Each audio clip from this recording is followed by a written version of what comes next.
Hola, hola. Hola, buenos días y bienvenidos. Happy Sunday. Happy Sunday. All right, let's sing it. Our Universalist heritage proposed that each person is made of divine goodness, and science offers that we just might be stardust. Whatever your beliefs, know that you are a gift, inherently worthy of love, and we're so glad that you're here today. Love is the spirit of all souls, and in this moment of our shared journey, please, may you know that you are witnessed and honored wherever you are on that journey. I invite you now to please rise, embody your spirit to greet your neighbor, especially new or returning folks. Feel free to use your pronouns in those introductions. Thank you.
What makes you a true you?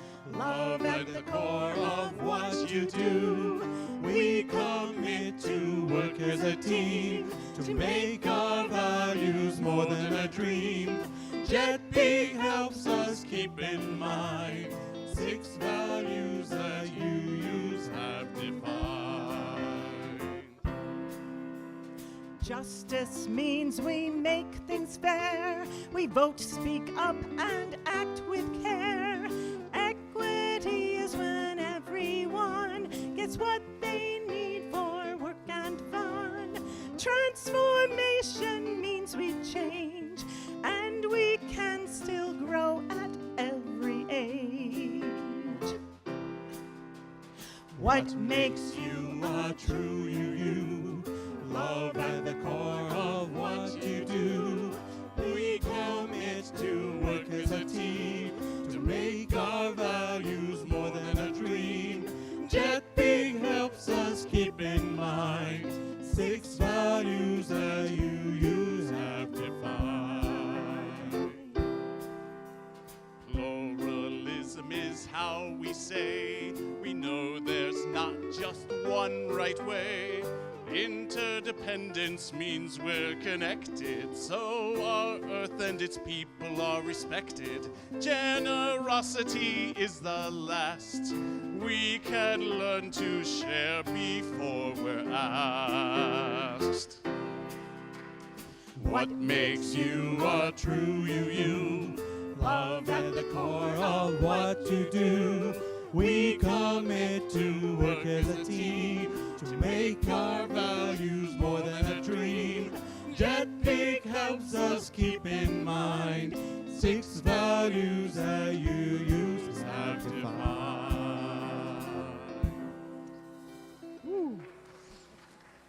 I wanna talk to you for 30 seconds about something. I came to UU Tradition last year, and I had no idea who Jetpig was. Does anybody here do not know who is Jetpig? We need an explanation. We will be talking about Jetpig next week. So if you'd like to solve the mystery of Jetpig, please come to service next week, where I will entrance you by talking about the 1648 Cambridge platform and how it has evolved today to the new Article 2 proposition that will be before the General Assembly in June. And the acronym for the UU values is JETPIG. So more to come about the mystery of JETPIG and its evolution. I'm the Reverend Katie Romano Griffin, your senior minister, and just a reminder, it was 2 years ago this week that All Souls unanimously called me as senior minister here. So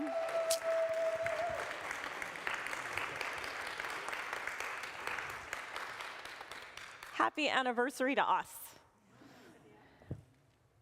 Together with Nancy Olson, Peg Paulson, Danny Hibner, and the welcoming congregation team and the music team, we are your worship team on the chancel today. And I want to welcome those who are joining us online. We didn't forget about you, and anybody who feels like waving, just give them a wave, whether you're catching up with us later or with us now. You know, services are always great to listen to when you're cooking in the kitchen. That's what I do. You can always catch them later in the week, too, if you think you missed something. Today is Mother's Day, so a happy Mother's Day to all who are celebrating. And also, Mother's Day is complicated. Some of us don't have great relationships with our biological mothers. Some of us don't have great relationships with our children. Some of us have lost children. Some of us have lost parents. Some of us never wanted children. Some of us do want children but can't have children. This is a complicated day. So let us be present to those complications, and we can bring them into the loving experience of this community today. Today is also International Day against homophobia, transphobia, and biphobia. We're going to be talking about that today. People of all ages are joyfully welcomed in our services. Nursery care is available if that option is best for you. There are connection cards on the end of each aisle, and also you can access those from the QR code that you probably used in order to get your order of celebration. We encourage you to fill out a connection card. It's a way that we know that your information is correct. It's a way that we can contact you. If you have a comment, a pastoral concern, please don't hesitate to use those cards. They go in the offering plate when it comes around. And if you're a visitor today, the greatest gift that you could possibly give us is your presence and the gift of your information so that we can continue to support you and be in relationship. Our All Souls Matter theme this month is pluralism, and that is the P in pig for JETPIG. Yes, see where we're going with this? I know. Next week, I want to thank everyone who signed up. We're getting all 4 area Unitarian Universalist congregations together. There's leaders from all of those congregations coming. We're meeting on Saturday. We are going to look back at the timeline and development of Unitarianism, Universalism, and Unitarian Universalism in Indianapolis. We're going to look at where there's been rifts. We're going to look at why we started, and we're going to try to figure out how we can continue to work together so we can go forward as a stronger force in the community. Let us now please, thank you, Elaine. Thank you. Let us now acknowledge the land itself and those who've sustained it throughout the generations. We are upon the unceded land of the Lenape, Miamia, Kaskaskia, Shawnee, and Kickapoo people who were pushed from their land and whose land has been stolen for generations. As we strive to be a community of justice, may we continue to find ways to make real reparations.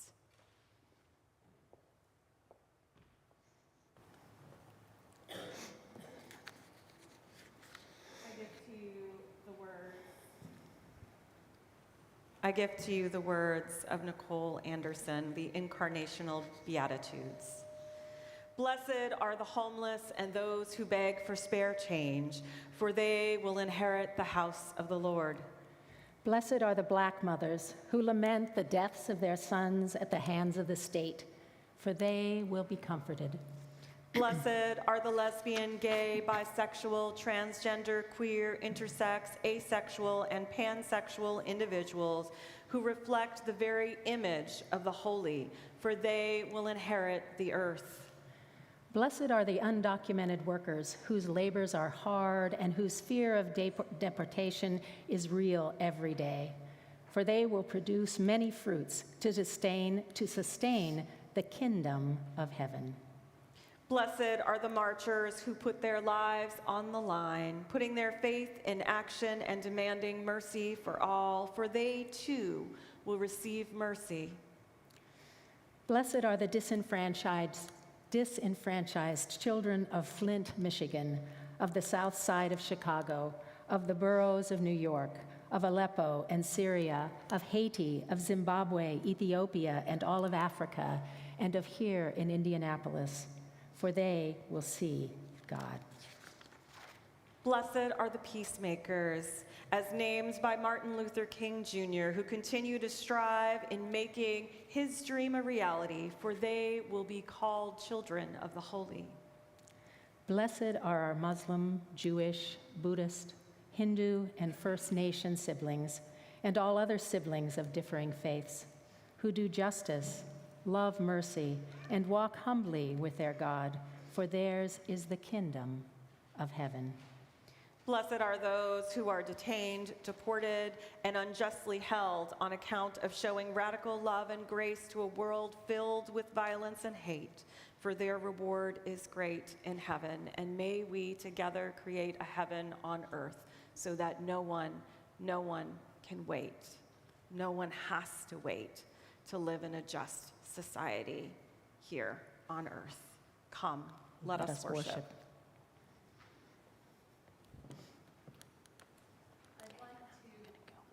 I'd like to ask the welcoming congregation team to come forward to the chancel to light our chalice.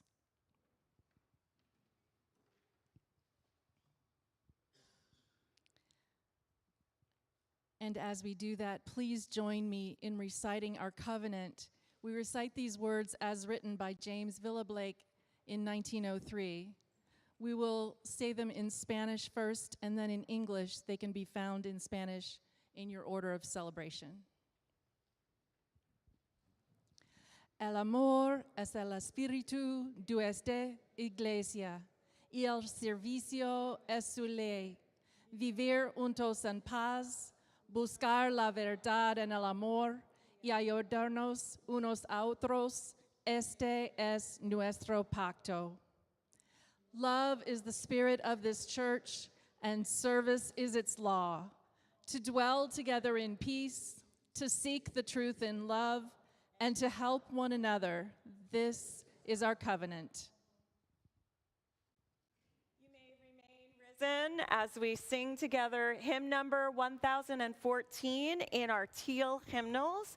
It's called Standing on the Side of Love in the hymnal, but we sing Answering the Call of Love, because not all of us stand and all of us can answer the call in a way that we answer it. So the song was rewritten to be inclusive.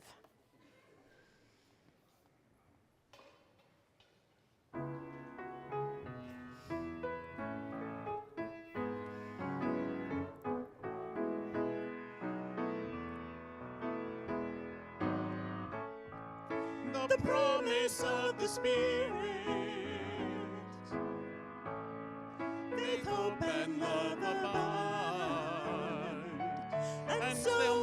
soul is blessed and made whole.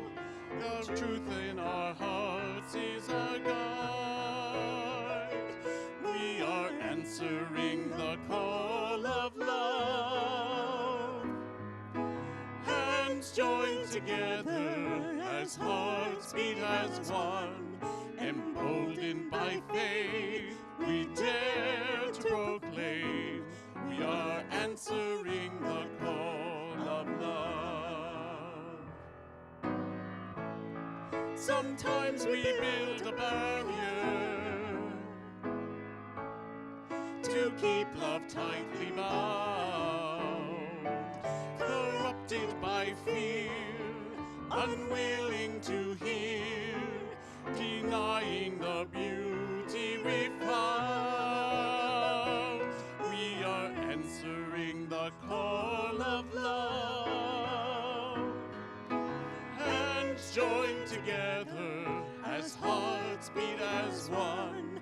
Emboldened by faith, we dare to proclaim we are answering the call of love.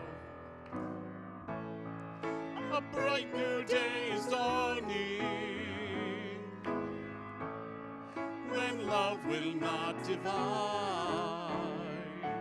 Reflections of grace in every embrace, fulfilling the vision divine. We are answering the call of love. Hands joined together as hearts beat as one. Emboldened by faith, we dare to proclaim we are answering the call of love. We are answering the call of love.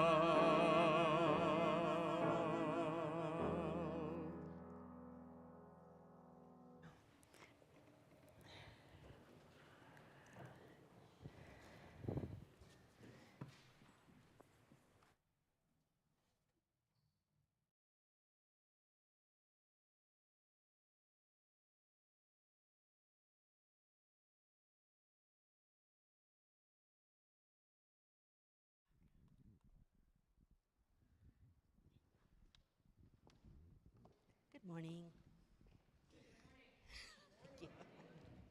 When Jennifer described the discussion that sparked our invitation to share our Journey to Parenthood story, there were two song lyrics that came very quickly to my mind. One is from a Brandi Carlile song called The Mother, and the lyric goes, "A world that stood against us made us mean to fight for you." And the other song is an Indigo Girls song, and the lyric says, "You may not see it when it's sticking to your skin, but we're better off for all that we let in." So by way of background, Ada here was born in 2012. That was before the Supreme Court made marriage equality the law of the land. And she was born in Wisconsin, where marriage equality was not recognized prior to the Supreme Court decision. So for as long as I could remember, I knew I wanted to have a child. And by that, I mean I literally wanted to carry a baby. In Wisconsin, at the time, at least, I don't know if it's changed, to work with a fertility doctor, you had to actually go talk to and sort of get the blessing of a therapist or a social worker. That seemed absolutely absurd to us, that we'd have to do that. Being okay with using donor material was obviously baked into our whole decision to have a child. And this was clearly a policy that was meant for straight couples who were struggling with infertility, whose vision of having a family may have been interrupted or changed. And so this was always what we understood, though, about having a child. Straight couples at our stage of family planning didn't have to get sign-offs from therapists or anything like that. So I was a busy, stressed out internal medicine resident at the time. And now we had to go off and look for an approved qualified therapist or social worker who we could trust to be sympathetic to our to same-sex families like ours to sign off on our potential to have a kid. It felt really unfair.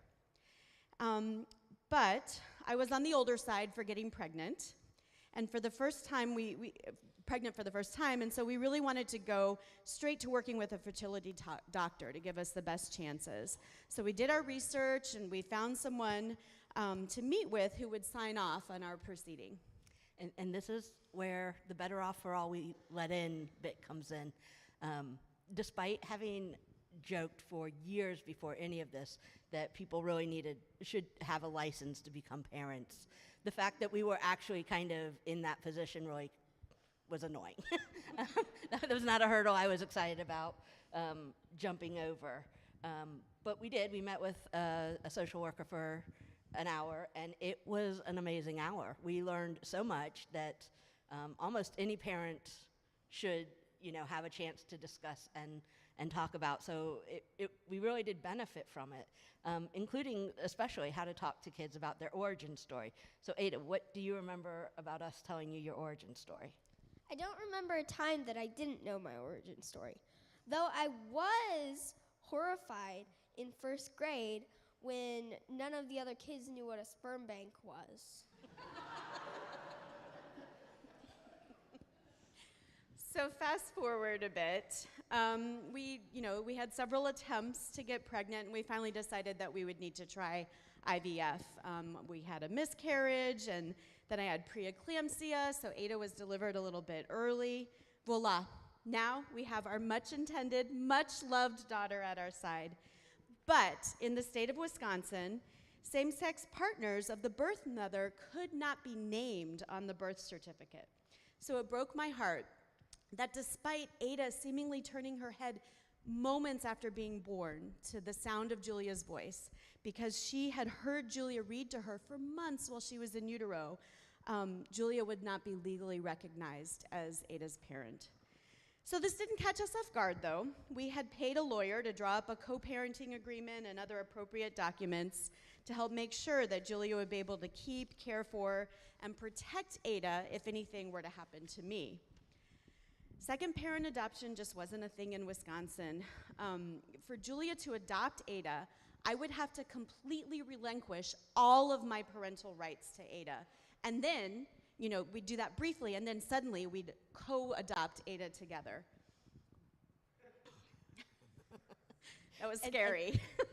And this bit cracked me up. To jointly adopt her, we would have to post ads in the Wisconsin newspapers, as well as the newspapers in the city where the sperm bank was, to give anyone who wanted a chance to claim paternity rights a chance to do so.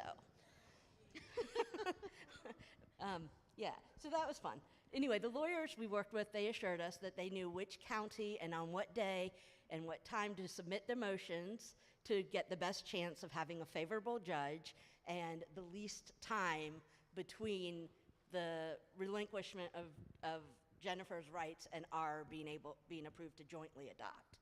So we had that assurance, but it all seemed like too much. If you have to acknowledge a strategy for getting a favorable judge and, right down to the very minute of when you submit these things, there were too many moments for risk to slip in. Even if it was just paperwork, we didn't like the idea of my terminating my rights to Ada, to being Ada's mom. And I had less than 2 years left in my residency program, so we figured we'd wait and see if the next place we ended up might have more favorable adoption laws. And here we are in Indiana, and sure enough, they have second parent adoption. Woohoo! Right? Sure, but still, it's sort of a pain in the butt and the wallet to have to adopt my own kid.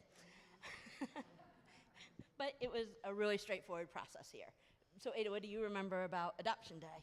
Well, Granny came and visited, and I got to get candy, and I drew a map so that we could get to the judge. Yeah, she worked very diligently on that map the whole night before, so that we would know how to get to the judge. It was a bittersweet day. It was so ridiculous that we had to go through all of this, but it was an important and honestly joyful day for our family. It was. Adoption day has precious memories for me, including realizing how much it meant to my mom, who has since passed. She did travel from Virginia to visit us specifically for this, and she, explained to me that she was really feeling finally acknowledged truly as Ada's granny. So the Brandy Carlisle lyric that I referenced up front, a world that stands against us makes us mean to fight for you. That word mean, you can see it as mean like aggressive or mean like with intention. And when we were in Wisconsin, we had a really good straight male friend who asked me one time, he was like, he was always very aware of the political battles around the country where rights for gay people specifically, usually around marriage, but lots of different rights around, were being voted on in elections. He was always very aware of that. So he asked me, how are you not angry all the time? And I said, well, I used to be. When I was younger, I was, but what I had kind of figured out for myself, at least, is that it didn't do me good to be that angry. What did me good was to be intentional about how I lived and the people I surrounded myself. And I think in having Ada, we've become even more intentional. I think that's true for Jennifer as well. Yes, but I still manage to get plenty angry about some of the politics in our country. Well, not for nothing, but choosing a UU congregation in Wisconsin and then finding All Souls here in Indiana has really been a big part of how we've been intentional in fighting for Ada. So a funny story. Way back in Wisconsin, despite being surrounded by medical colleagues, doctors, nurses, and so forth, no one seemed to guess, and several people actually seemed genuinely shocked to find out that I was pregnant, even after I was really showing. They just didn't seem to put together that an out gay woman might be having a baby, and literally the first person to acknowledge and congratulate us on expecting was Suzelle, our minister at UUCW in Wisconsin. So the last thing I'll say, kind of on behalf of our family, is thank you to everyone here, because you are part of how we mean to fight in a world that sometimes stands against us. And I want to thank you too for letting us be part of your fight when and if the world stands against you.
in our share of the world's delight.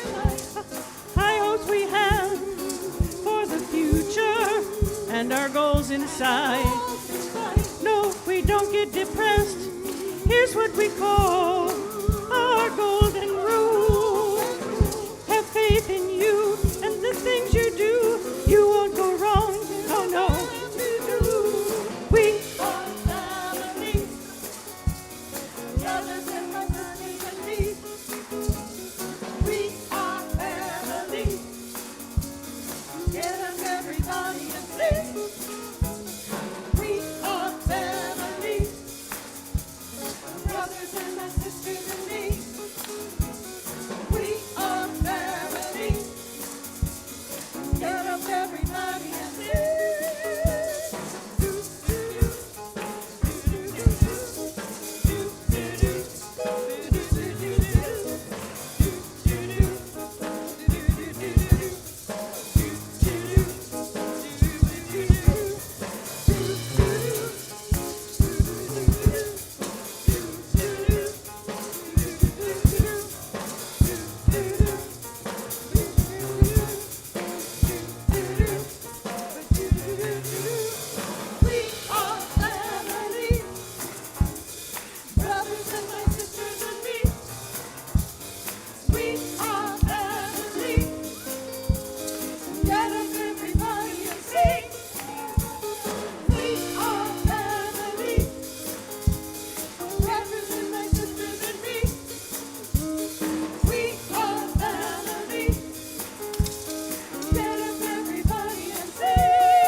Good morning. I'm here representing my own Abby, who couldn't be here today. I'm reading Thank You, My Allies by Keith Silva. When you call me by the name and pronouns I adore, you give me a gentle, warm hug, a hand up, a healing balm, a bright smile in the dark, a heart-opening wink, a bouquet of sunflowers, a yarrow blossom circle of protection, a tender rose of sweetness, years on my life, energy, the ability to focus, a nourishing sense of safety and belonging, a happy memory, a warm cup of lemon balm love. When you call me by the name and pronouns I adore, you give me wellness, welcome, and home. Thank you. So the author says, and I want to include this, it's written to invite cis people to do a little work and make using the pronouns people ask you to use a priority. And you can make someone's day. You can save people's lives.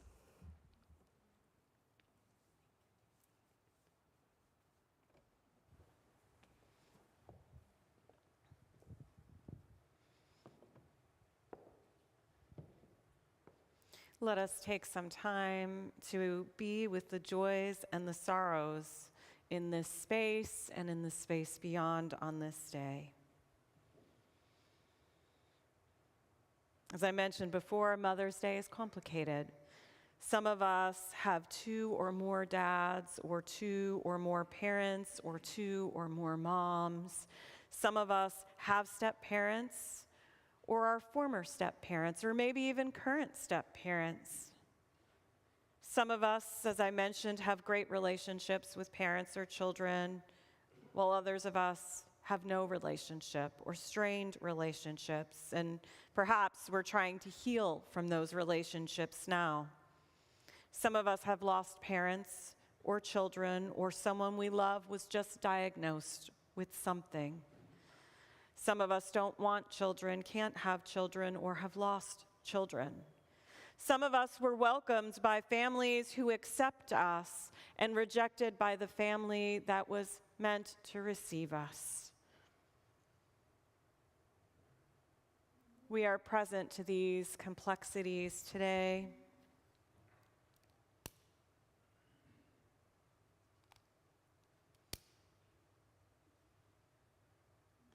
We are present to the challenges that it has taken many of us in order to be parents.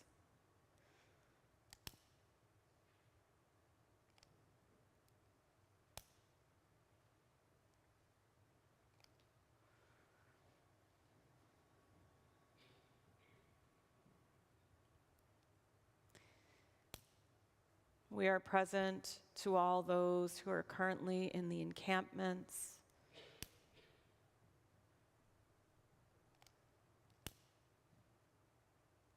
Let us be present to the Palestinian people, present to all those who are held hostage,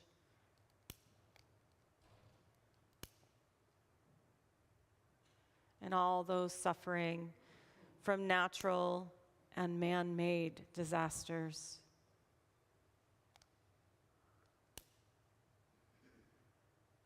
And let us also be present to the joys of graduations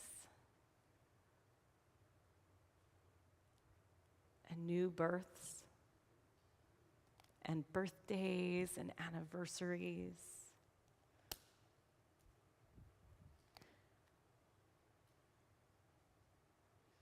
I invite us now to hold a moment of silence, and if anyone is observing the loss of a loved one or honoring the anniversary of a loss of a loved one, I invite you to rise in body or spirit during the silence, and folks online can just note in the chat.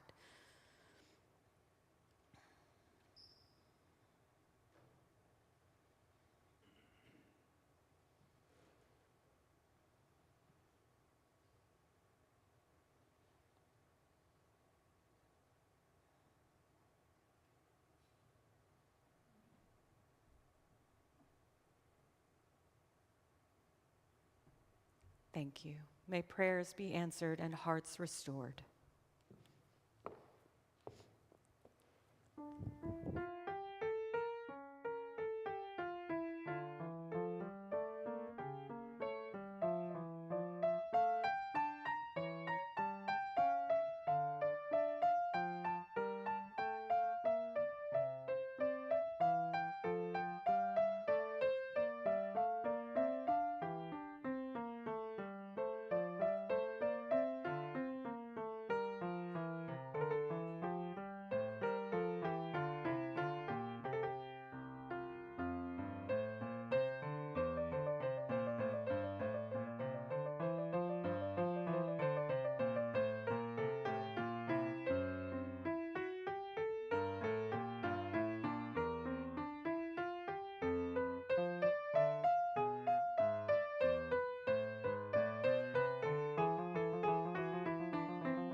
I'm going to read you a poem named Old Pro by Emmanuel Xavier, a longtime poet, activist, and performance artist.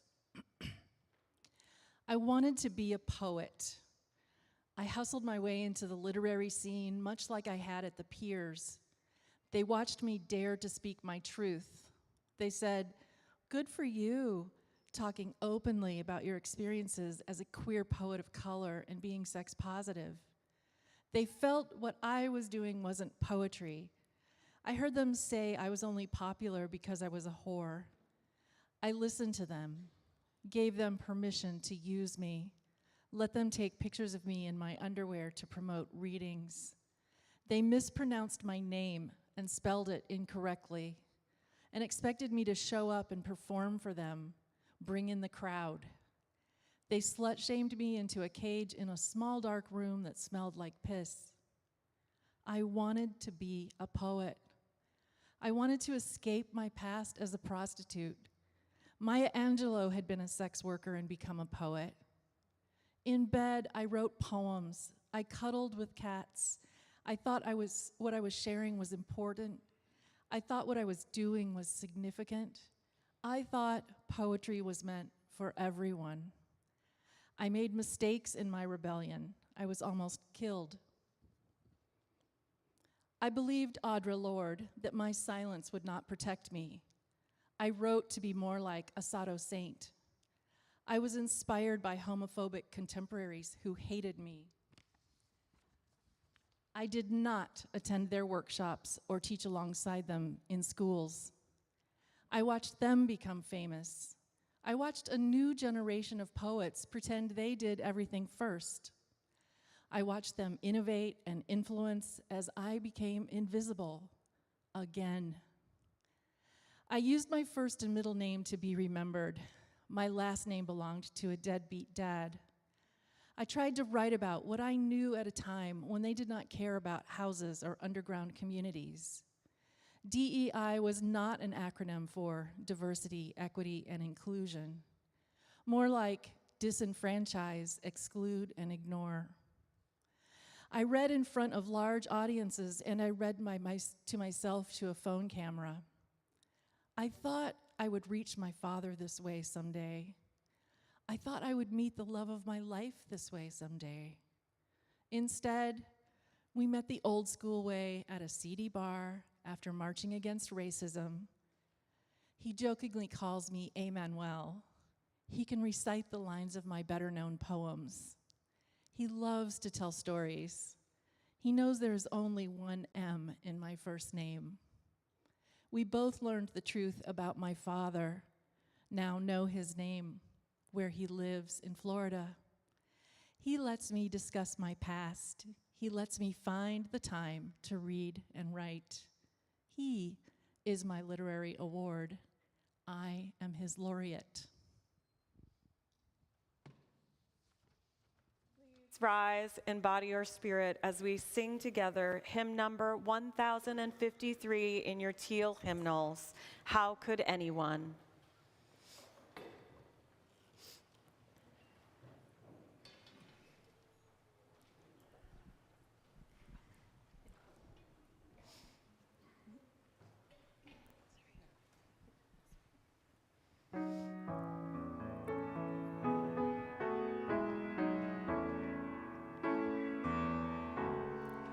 How could anyone ever tell you you are anything less than beautiful? How could anyone ever tell you you were less than whole? How could anyone fail to notice that your loving is a miracle? How deeply you're connected to my soul. How could anyone ever tell you you were anything less than beautiful? How could anyone ever tell you you were less than whole? How could anyone fail to notice that your loving is a miracle? How deeply you're connected to my soul.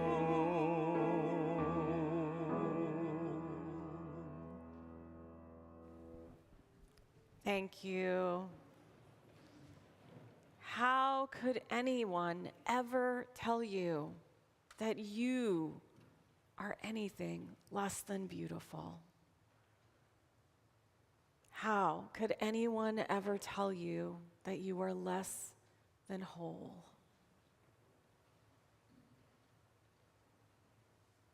We are a part of an interconnected web of existence, inextricably tied together. You are beautiful, and you are whole. The legacy of our Universalist faith teaches us this. We are made of divine stuff, or stardust, for those among us who believe in stardust. The truth is, there isn't a single person here who wasn't told that they were less than whole, who wasn't rejected by someone who was meant to protect them. Some of us have deeper wounds than others, and we come to church for healing, for hope. And there are some of us who, because of systems of oppression, that even when we find support in persons, the larger people that create systems continue to send messages that we are less than whole or less than perfect. They continue to cause us harm. It is about to be the season of pride in Indianapolis. Yes. I know, we're trying to figure out a way. Gabe had this great idea for there to be like rainbow when you come in off the street. And like, if I had a magic wand and could make that happen and could just wave it and pour like a progress pride flag all down Channing and make that happen, I would. Because we need to be visible and celebrate a safe space. A space where some of us come to be reminded that we are whole, we are perfect as we are complete, we are holy. There's also this thing that happens around the Pride season called rainbow washing. Now, last week I talked about how Cinco de Mayo has been colonized in the U.S. And the same thing has happened to Pride. So there are corporations that support the oppressing of the LGBTQIA+ community that capitalize on Pride Month. They put rainbows up everywhere, and then they continue to go on and support systems that make it harder to be families, to live life, to access real health care, to have good sexuality education, mental health.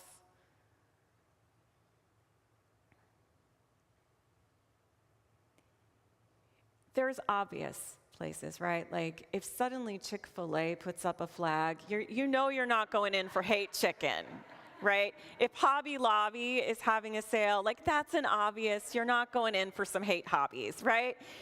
But there's other larger companies I invite you to be on the lookout for, and also call them on it. Call them on it. We can use our voices and our purchasing power to help create more justice in this world.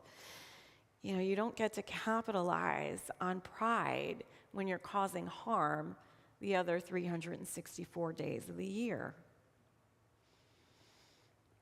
It fills me with rage. It fills me with rage that in this country, you can be any age, have a uterus, and be forced to have a child. But if you are queer, you have to jump through extra hoops to be a parent.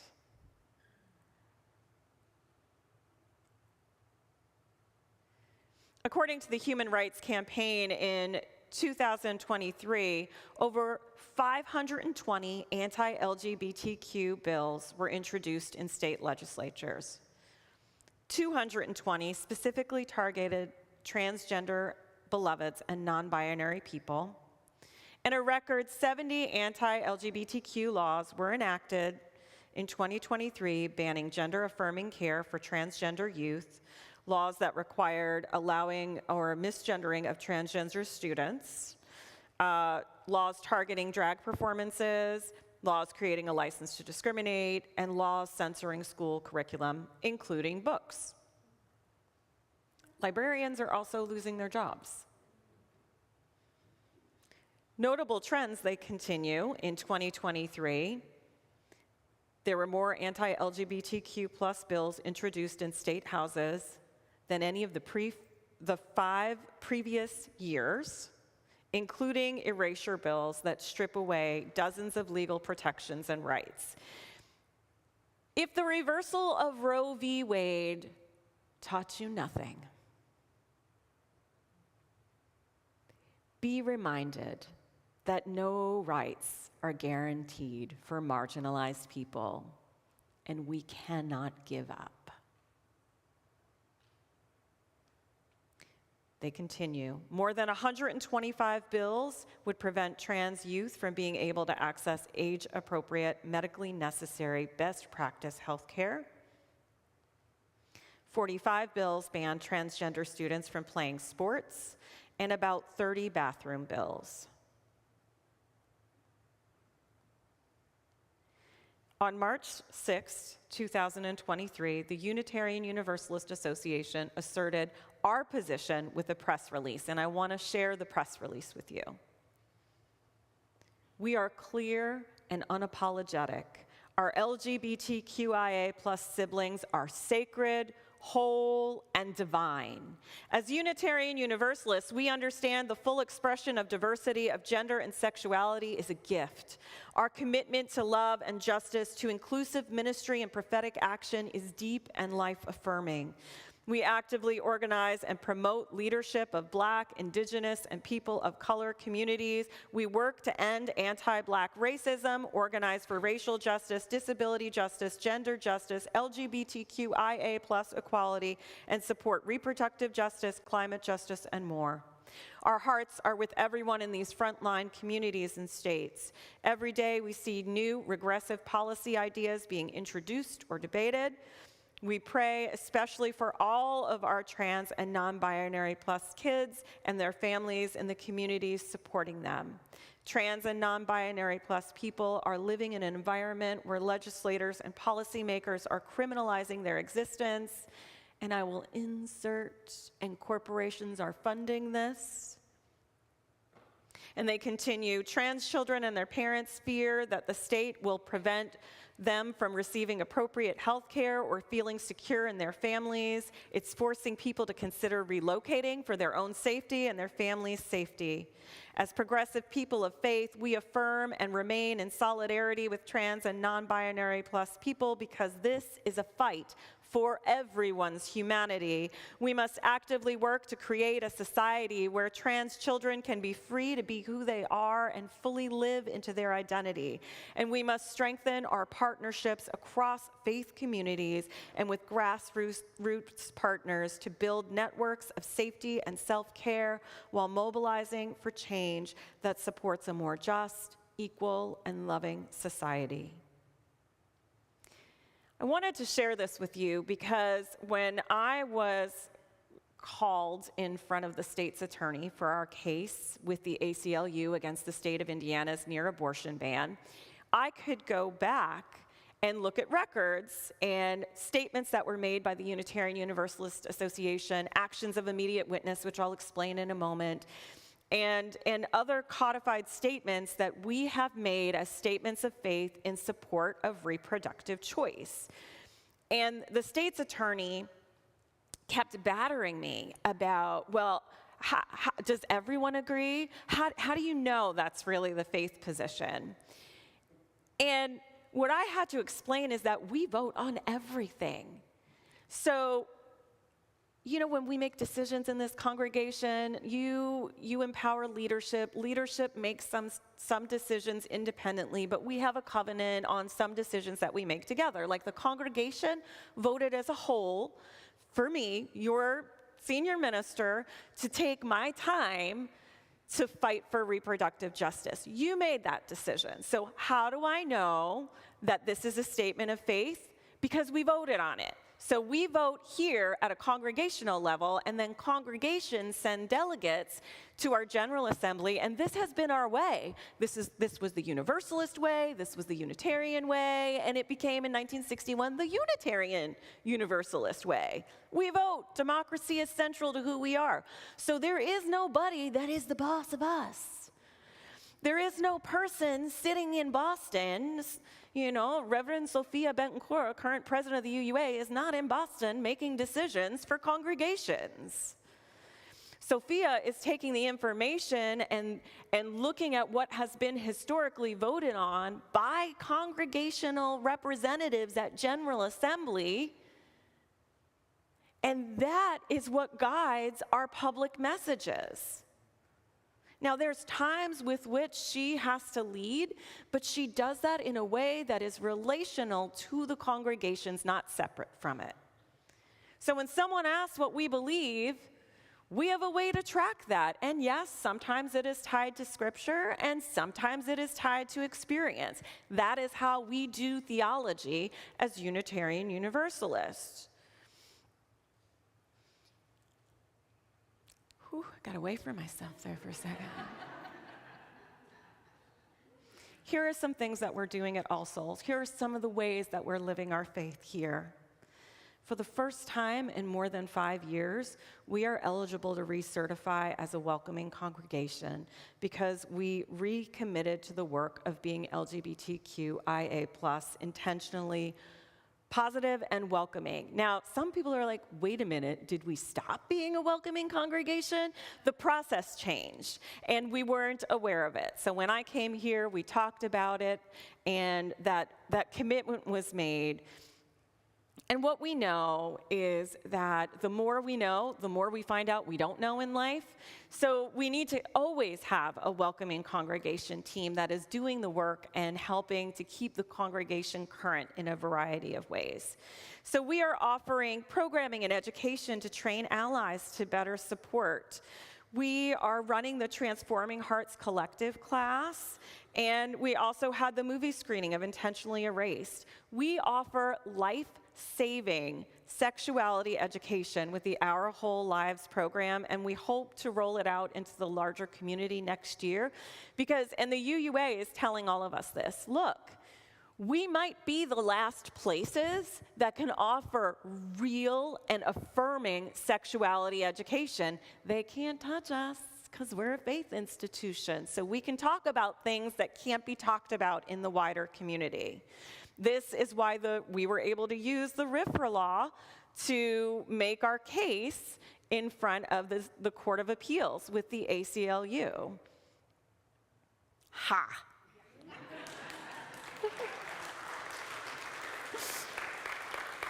It just gives me such joy sometimes. We also show up at the State House, and we put our dollars into LGBTQIA+ owned businesses and nonprofits. It means we lead worship services and share the good news that our beloveds in the LGBTQ community, are holy, and we fight collectively and in solidarity with an intersectional lens. On this day against transphobia, homophobia, and biphobia, we also declare to all of our LGBTQ beloveds that you are whole, you are beautiful. We have a special glitter blessing that was written by the Reverend Linda Conrad, and I want to read that blessing before we begin the official glitter blessing. You are lovely. You are hope against despair. You are light in dark places, shining from your unique self and reflecting the light you find in others.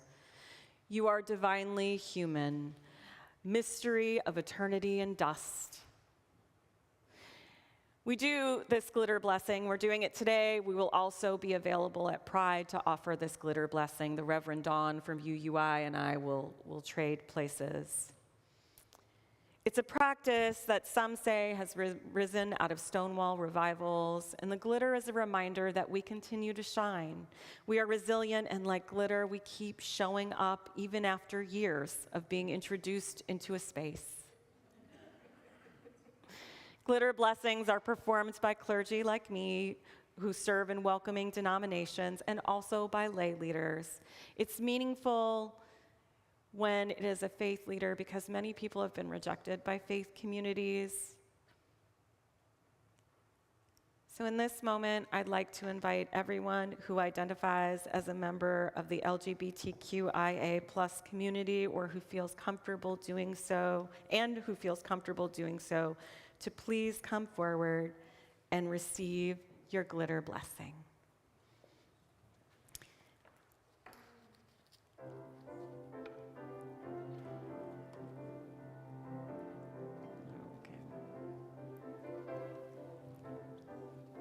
Would you like purple or orange?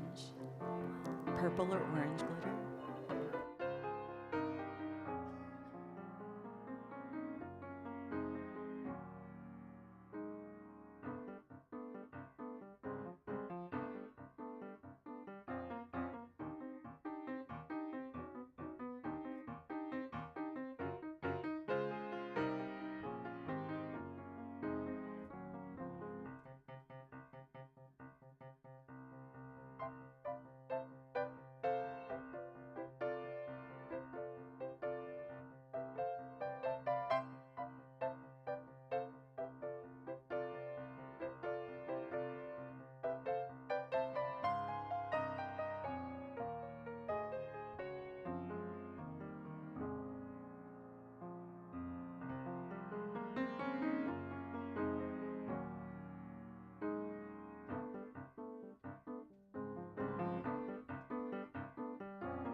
This week, we are sharing our offering plate with the Damien Center. The Damien Center aligns with our values by providing access to testing and healthcare and education and a tremendous amount of resources in our community. I invite you to please contribute your gift by cash or check in the collection plate or online. You can use the link that you use to get the order of celebration, or simply go to allsoulsindy.org and click on the link there. I thank you for your generosity in supporting the mission and ministries of All Souls and in supporting the Damien Center today. Today's offering will now be gratefully received, and we will be honored with an original work written by Rex. Check 1, 2.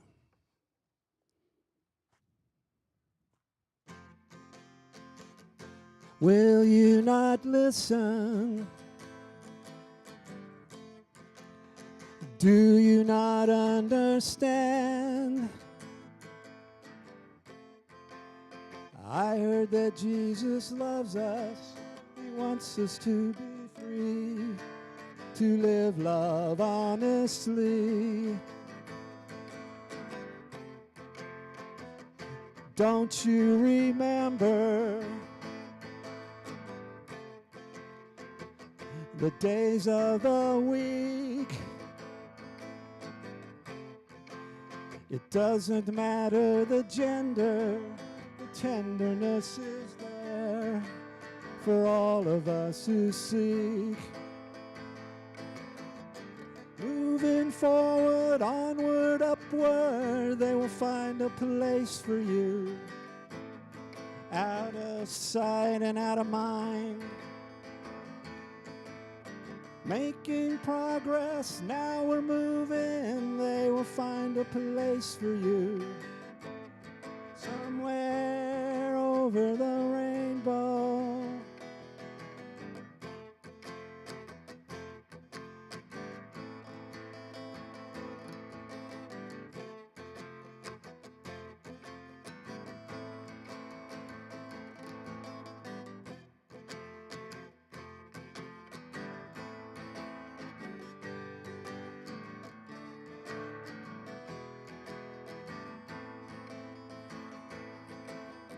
Moving forward, onward, upward, they will find a place for you, out of sight and out of mind. Making progress, now we're moving, they will find a place for you, somewhere over the rainbow. How could it ever happen? And when will it ever end? The joy of life is in finding someone who loves you through thick and through thin. Ah, just roll down your window. Love is in the air. You just have to breathe it. You'll receive it naturally. It'll always be right there. Moving forward, onward, upward, they will find a place for you, out of sight and out of mind.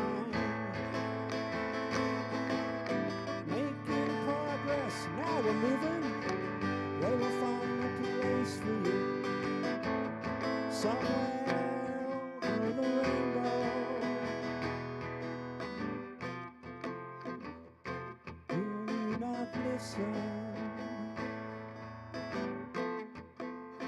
Do you not understand?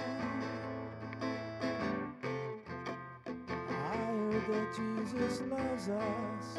He wants us to live love honestly, to live love honestly, just to live love honestly, to live love honestly.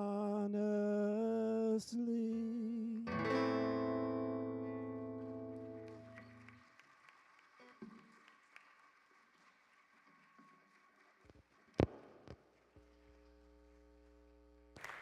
Thank you so much, Rex.